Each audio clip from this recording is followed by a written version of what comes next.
embarcation 980 millibars, centrée sur le Cap Prince. Mer grosse, de non très grosse, vent de force 7 à 8, de secteur est et nord-est. Visibilité 5 nautiques. Le Shamrock n'est plus qu'à vie nautique. Je vous passe quelqu'un qui veut vous parler.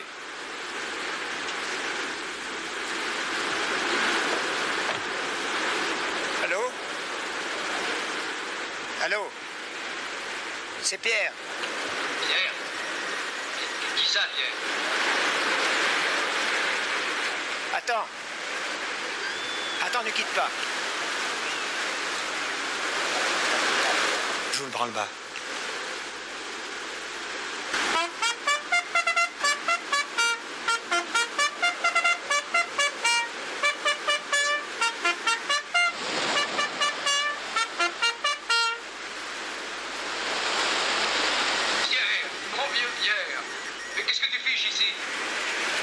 Je suis le médecin du bord.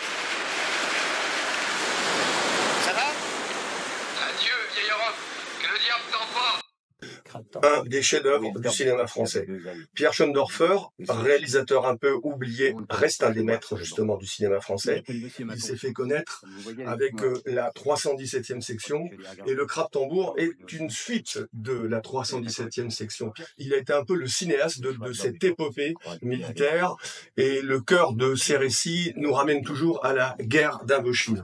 Le Crabe-Tambour est un film extraordinaire avec son tournage déjà, puisque il se passe à bord, c'est un huis clos maritime, il se passe à bord d'un escorteur de la Marine nationale, le Joreguy Berry, le staff de tournage, les acteurs, les techniciens, tout le monde a été embarqué pendant plus de 3 mois à bord de ce navire de la Marine nationale pour aller dans l'Atlantique Nord, parce que ce bateau, en fait, servait à protéger les navires de pêche français qui pêchent au large de Terre-Neuve.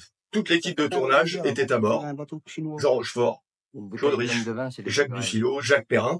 Et ce film raconte, en fait, c'est un film initiatique, mais à l'envers. Le commandant de ce bateau, qui est joué par Jean Rochefort, en fait, est sur le point de mourir et il a un compte à régler. Il doit mettre le point à une histoire qui a couru pendant des années et des années de sa vie, qui le ramène à la guerre d'Indochine, et il faut qu'il trouve un homme qui, lui, n'est plus soldat, mais qui a tenu sa parole.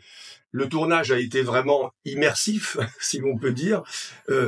Les acteurs étaient immergés dans cette histoire. Jacques Dufilot, qui joue l'officier responsable de la propulsion, donc des machines, même en dehors des tournages, il gardait son costume de mécanicien avec un chiffon à la main, toujours prêt à donner un petit coup de chiffon sur du laiton.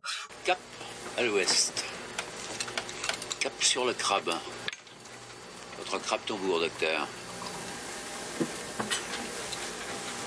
Pourquoi croyez-vous qu'il a demandé cette mission?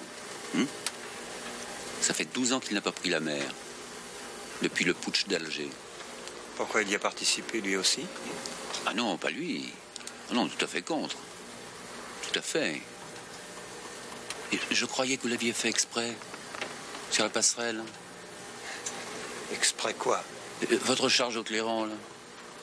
Wilsdorf, vous connaissez? Vous connaissez? Le vieux était tout le temps là à écouter.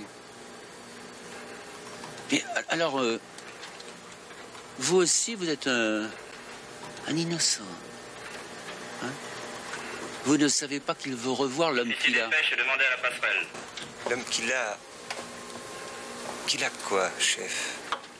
Qu'est-ce qu'il y a donc là-haut pour agiter ainsi le cœur de l'homme?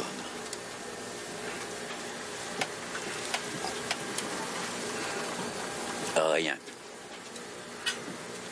Bien moins que dans ce verre. Yermak. Pourquoi veut-il le revoir? Docteur, si vous m'offrez un autre cognac, je vous raconterai une histoire. L'histoire d'un homme qui, lui, a vu ce qu'il voulait voir. Je vous vois venir, chef. Encore une histoire de votre recteur fou. Non, pas fou. Seulement un peu dérangé. Oui, la sainteté, le Gouinru. Vous savez, le Marouge d'Algérie à 14 degrés. Je le sais parce que j'ai été son enfant de cœur, chez moi, en pays Bigouden. Le pays Bigouden, c'est le menton de la France. Regardez cette carte. Regardez cette tête d'aigle qui avance dans l'Atlantique.